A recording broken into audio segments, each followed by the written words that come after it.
हमारे यहाँ मंगलाचरण की प्रथा रही है। जितने भी महापुरुषों ने शास्त्रों की रचनाएं की, सर्वप्रथम मंगलाचरण किया जाता है हमारे यहाँ। हम कोई भी कार्य करते हैं मंगलाचरण करते हैं। घर से निकलें तब भी मंगलाचरण करके घर से निकलें। कोई भी शुभ कार्य करें तो मंगलाचरण करके निकलें। अरे भाई, चोर भी चोरी करने जाता है तो वो भी किसी देवता को मना कर जाता है। वो अलग बात है कि शास्त्र से निषिद्ध मानता है और शास्त्रों में इन कार्यों को निषिद्ध माना गया है, इसलिए हम उसकी अवहेलना करते हैं, शास्त्र भी अवहेलना करता है।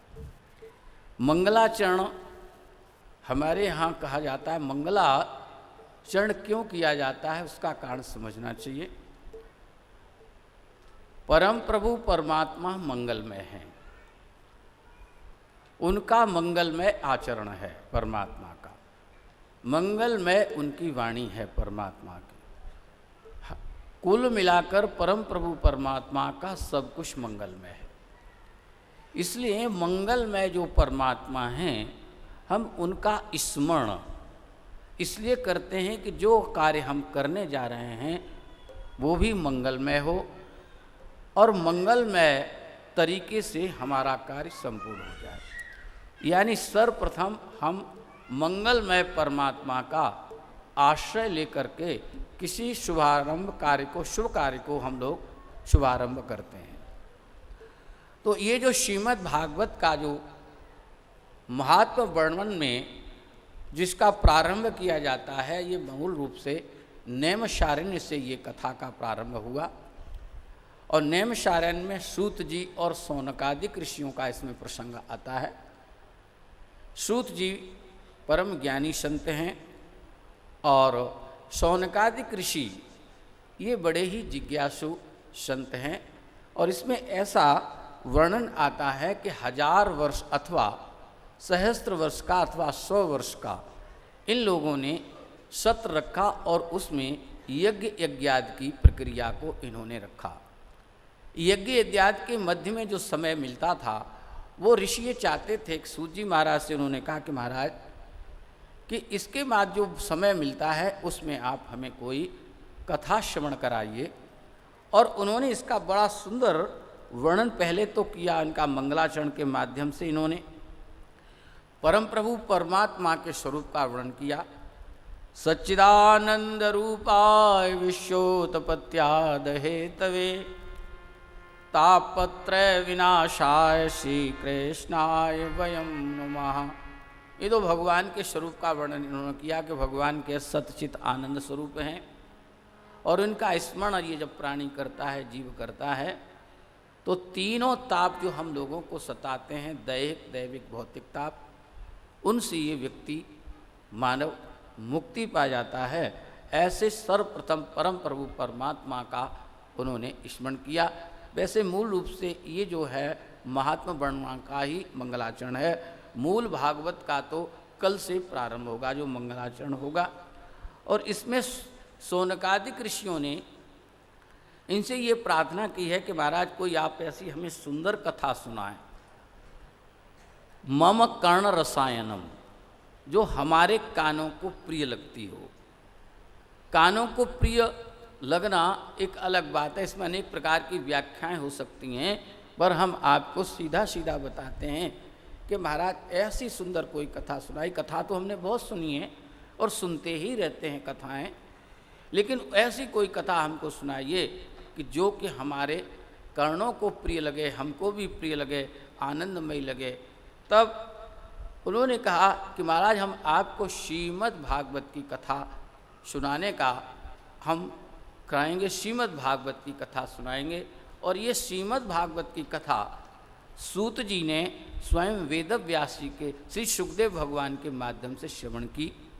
और इसमें आया है, उन्होंने कहा है कि जब श्री सुखदेव भगवान राजा परीक्षित को ये कथा श्रवण करा रहे थे तब मैं भी उसी कथा में बैठकर इस कथा को श्रवण कर रहा था। ऐसा सूत जी महाराज कहते हैं। ये इतनी महत्वपूर्ण कथा है, इसका ऐसा महात्म लाभ है कि श्री सुखदेव भगवान उनको कथा सुनाएंगे, परीक्षित महाराज का मोक्ष हो जाए। तो देवता लोगों ने सुना कि अरे भाई, इस देवलोक में पड़े रहने से कोई फायदा नहीं, क्या फ़ायदा है इसमें, दिन भर यही नाच गाना यही सब करते रहो और कथा यहाँ मिलती नहीं। तो उन्होंने सोचा कि चलो एक काम करते हैं। बोले क्या? कि बोले देखो, जो हमारे पास अमृत है, देवताओं के पास अमृत होता, अमृत कलश है। बोले हाँ, कि हम लोग सब मिलकर चलते हैं और सुखदेव भगवान से कहेंगे कि देखो भाई, आपका जो यजमान है परीक्षित, वो अमर होना चाहता है, यानी मृत्यु से दूर होना चाहता है ना। तो आप ऐसा करो कि आप अमृत हमसे ले लो और अमृत आप अपने यजमान को पिला दो, उसकी मृत्यु टल जाएगी। 7 दिन वाला जो उसको शाप लगा है वो असर नहीं करेगा और इसको ये सब कुछ होगा। तो इस प्रकार से परीक्षित, उन्होंने देवताओं ने कहा कि हाँ चलो ये काम करते हैं। और आप ध्यान से सुनो, वो देवता लोग उस अमृत कलश को लेकर वहीं पर आए जहाँ सुखदेव भगवान राजा परीक्षित को कथा सुनाने वाले। आप देखो, वैसे आप उस अमृत के लिए अगर चाहो तो देवता दे देंगे आपको? नहीं देते, और देंगे भी तो कितना देंगे, ये उनकी मर्जी के ऊपर। 1 बूंद दें, 2 बूंद दें, वो तो उनकी मर्जी को। अमृत है कितना, थोड़ा सा तो अमृत है, कुछ तो भाग दौड़ में ही छलक गया था। देवता और दैत्यों की जब लड़ाई हुई और गरुड़ महाराज जब उसको लेकर के चले तो कितना जहाँ जहाँ रखा वहीं तो आज कुंभ होते हैं, तो कितना छलक गया होगा। और कुंभ आपने देखा हो कितना छोटा तो कुंभ है, अब उसमें अमृत कितना होगा, आप कल्पना करो कभी कभी। और आप कितनी आराधना देवताओं की करो, पर महाराज आप आराधना करते करते जन्म बीत जाते हैं, पर वो अमृत आपको नहीं देवता लोग देते। लेकिन आज देवता लोग स्वयं ही अमृत कलश को लेकर के वहाँ जा रहे हैं। तो आप सोचो, इस बात को सोचो कि ये भागवत कितना महत्वपूर्ण है कि जिसको देवता लोग स्वयं ही उस अमृत कलश को देने के लिए जा रहे हैं, तो ये भागवत कितना महत्वपूर्ण होगा, इसकी कथा कितनी महत्वपूर्ण होगी, इसका फल कितना महत्वपूर्ण होगा।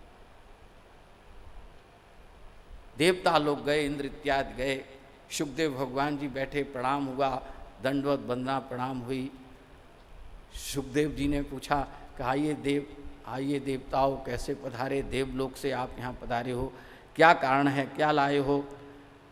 तो उन्होंने कहा कि हे सुखदेव जी महाराज, हमने सुना है देवलोक में चर्चा हो रही है कि आपके जो यजमान राजा परीक्षित जी हैं, इनको शाप लगा। बोले हाँ, ये बात सत्य है, और हमने सुना है 7वें दिन इनकी मृत्यु हो जाएगी, तक्षक नाग इनको डपेगा। एक ब्राह्मण बालक ने शाप दिया। उन्होंने कहा आपने जो सुना है वो बिल्कुल सत्य है, घटना बिल्कुल सत्य और ऐसा ही है।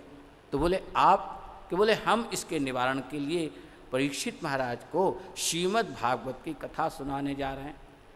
तो देवताओं ने कहा महाराज थोड़ा ठहरिए, आप ऐसा करें कि हम आपके यजमान के लिए अमृत लाए हैं, अमृत आप राजा परीक्षित को पिला दो और आप बोले भागवत हमें सुना दो। जय जय श्री राधे। हाँ, ऐसी श्रीमद् भागवत। देवता लोग स्वयं एवं अमृत लेकर के आए और उनसे कहा कि महाराज ये अमृत तो आप अपने यजमान को पिला दो और भागवत कथा हमें सुना दो। पर सुखदेव भगवान कोई ऐसे गुरु नहीं है, लोभी नहीं है, लालची नहीं है कि देवता लोग अमृत लेकर आए हैं, चलो हम अमृत अपने इसको पिला दें और उनको भागवत सुना दें। नहीं। और उन्होंने कहा, सुखदेव भगवान बोले नहीं नहीं नहीं नहीं, बोले देवता लोग अपना काम बनाने में बड़े चतुर होते हैं, देवता लोग अपना काम बनाने में बड़े चतुर हुआ करते हैं। ये छल कपट कैसे भी, साम दाम दंड भेद कैसे भी काम उनका बना देवताओं का, वो बनाने के चक्कर में रहते हैं। और रामायण में आप ये सब पढ़ते हैं, सरस्वती जी की बुद्धि देवताओं ने घुमाई कि भाई तुम ऐसा वो करो, मंत्रा की बुद्धि को फेर दो, ये करो वो करो। तो आप ये कथाएं सुन चुके हैं। तो ये कथा इसलिए दी गई है हमें, तो आपको जो भागवत का महात्म्य वर्णन जो पहले सुनाया वो आपने कम सुना होगा, पर ये भागवत महात्म्य आपने बार बार सुना होगा, जो मैं आपको संक्षिप्त में सुना दूंगा और आप इस सबको जानते हैं। और सुखदेव भगवान ने कहा, रे देवताओं, क्व सुधा क्व कथा लोके क्व कांच क्व मणिर्महान ब्रह्मरातो विचार्यैवं तदा देवांजहासहा। अरे देवताओं, कहाँ मणि और कहाँ कांच का टुकड़ा। अरे तुम इस भागवत से इस अमृत की तुलना कर रहे हो। कहाँ मणि, मणि जो स्वयं प्रकाशित मणि होती है, और कांच का कहाँ टुकड़ा। और तुम मणि हमसे लेकर और हमें कांच का टुकड़ा दे देना चाहते हो, और तुम भागवत के बदले में ये अमृत हमें देने। देखो एक चीज़ बड़ी ज्ञान की बात है, आपके मन में थोड़ा होगा ये ऐसा क्यों किया, स्वर्ग में चले जाना चाहिए, आप ऐसा सोचोगे अमर हो जाना चाहिए, आपके मन में ऐसा भाव आएगा कि अमर हो जाना चाहिए। बोले नहीं भाई, ये समझ लो, ये स्वर्ग लोक का भी मोह भगवान कृष्ण ने गीता में पार्थ को सचेत किया था कि हे पार्थ तुम स्वर्ग के मोह में भी नहीं फंसना। तो बोले महाराज सब लोग स्वर्ग, और मरने के बाद भी सबके आगे लिखा जाता है स्वर्गीय। जो समझदार हो गए हैं, जो सत्संग में आते हैं, जो वृंदावन में आने जाने लगे, वो लोग नहीं लिखते स्वर्गीय, वो लिखते हैं गोलोकवासी। वो क्या लिखते हैं? गोलोकवासी। और बोलते भी हैं गोलोकवासी। और जो सत्संग में नहीं आए, कथा कीर्तन में नहीं आए, उन्हें अभी स्वर्ग ही प्रिय, वो स्वर्ग ही लिखते हैं, स्वर्गीय। लेकिन जो समझदार हो गए, जो कथा वार्ताओं में आने लगे, वृंदावन में आने लगे, संतों के संग में आगे लगे, वो अपने माता पिता के आगे लिखते हैं गोलोकवासी, साकेतवासी, वो ये लिखते हैं जो सत्संग में आने लगे। उन्हें ज्ञान हो गया, अरे अरे स्वर्ग तो बेकार है। बोले क्यों? कि स्वर्ग में जब तक आपके पुण्य हैं, क्षीणे पुण्य मृत्यु विशंति। स्वर्गलोक में आप कब तक हैं? जब तक आपके पुण्य हैं। और जैसे ही आपके पुण्य क्षीण हो जाएंगे, वैसे ही आप फिर इसी भूलोक पर आ जाएंगे, और फिर जो आज जीवन जी रहे हैं फिर जीवन शुरू हो जाएगा। तो बताओ इसमें फ़ायदा है कि नुकसान है? बताओ तुम ही लोग बताओ, नुकसान है ना? हाँ, तो गुरु ऐसा समझदार होना चाहिए कि शिष्य का हित किसमें। तो शुकदेव भगवान ये जानते हैं कि मेरा शिष्य का हित इस अमर पीने में नहीं है, इसका भला केवल भागवत श्रवण करने में। तो इसलिए श्री सुखदेव महाराज ने बड़ा अच्छा इंद्र इत्यादि को उत्तर दिया। अरे इंद्र, अरे देवता लोगों, कहाँ मणि और कहाँ कांच का टुकड़ा, कहाँ ये अमृत और कहाँ ये श्रीमद् भागवत की कथा का फल। देवता लोगों को मना कर दिया सुखदेव ने। इसका अर्थ ही हुआ कि केवल भागवत के अधिकारी हम ही मानव लोग हैं, देवताओं को भी ये सुलभ नहीं है। तो आपको अपने भाग्य पर गर्व होना चाहिए कि हमको मनुष्य बनाया गया। कबहु कि करुणा कर नर देहि, देत ईश बिनु हेतु स्नेहि। इसमें हमारा कोई पुरुषार्थ नहीं है, ये भी परम प्रभु परमात्मा की कृपा से ही हमें मानव का शरीर प्राप्त होता है। आप इस पर विचार करेंगे तो यही सत्य सिद्धांत सामने आता है कि इसमें भी प्रभु की कृपा ही है, हमारा स्वयं का कोई पुरुषार्थ काम नहीं कर पाता परमात्मा कि हम इस मानव जीवन से ईश्वर को प्राप्त कर सकते हैं। इसलिए हमारे संत महापुरुषों ने बार बार सत्संग के माध्यम से हमें चेतावनियाँ दी। वही परापत मानुक देहुरिया, गोविंद मिलन की यह तेरी। ये मानव, ये मन, ये तुझे मनुष्य का शरीर मिला है, ये बारंबार नहीं मिलता। इसमें तू प्रयास कर, परम प्रभु परमात्मा की प्राप्ति कर, उस ईश्वर से प्रेम कर, उस ठाकुर से तू स्नेह कर, प्रीति कर कि जिसके माध्यम से ही तेरा ये जीवन सफल हो सकता है। तो सुखदेव भगवान ने उनको लौटा दिया। देवता निराश हो गए, अरे भाई हमारा दाव। देखो एक चीज़ और मैं कभी कहता हूँ, साधुओं, जिसके तुम साधु के संग में लगे हो, गुरु के संग में लगे हो, तो देवता लोग भी तुम्हें लुभाने आएंगे तो वो भी फेल हो जाएंगे। ये गुरु का प्रभाव, सुखदेव महाराज का प्रभाव कि देवताओं को उन्होंने खाली हाथ लौटा दिया कि बोले जाओ यहाँ से। और कुशल गुरु के साथ राजा परीक्षित नहीं होते तो वो भी लोभ में आ जाते, अमृत पी सकते थे, गड़बड़ हो जाता ना।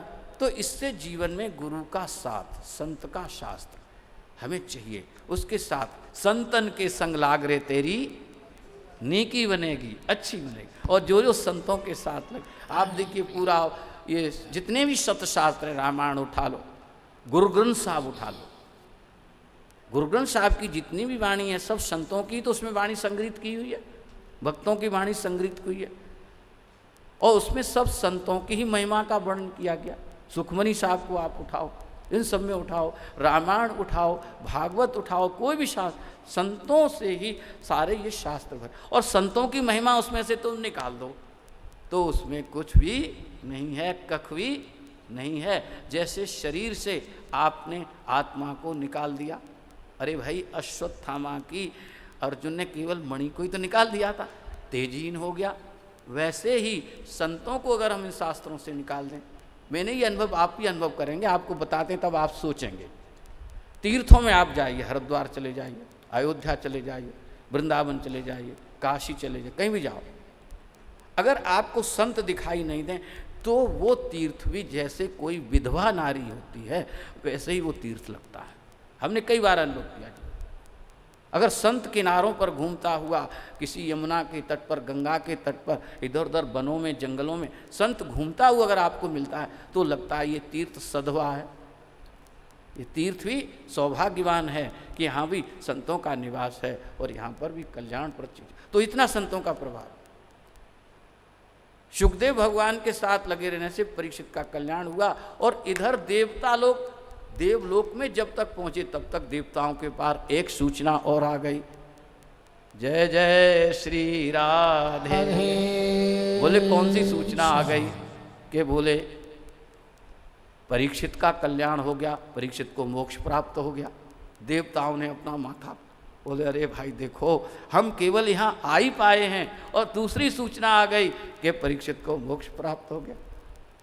बोलिए सुखदेव भगवान की, श्रीमद् भागवत भगवान की जय। अब देवताओं को बड़ा आश्चर्य हुआ, कैसी भागवत, कमाल की भागवत है, ऐसी शक्तिवान भागवत, ऐसा इसमें रहस्य भरा हुआ महाराज, ऐसी इसमें अमर मूरी कोई भरी हुई है, अमर मूरी जिससे आदमी भगवान को प्राप्त कर लिया, ऐसा क्या महाराज इसमें।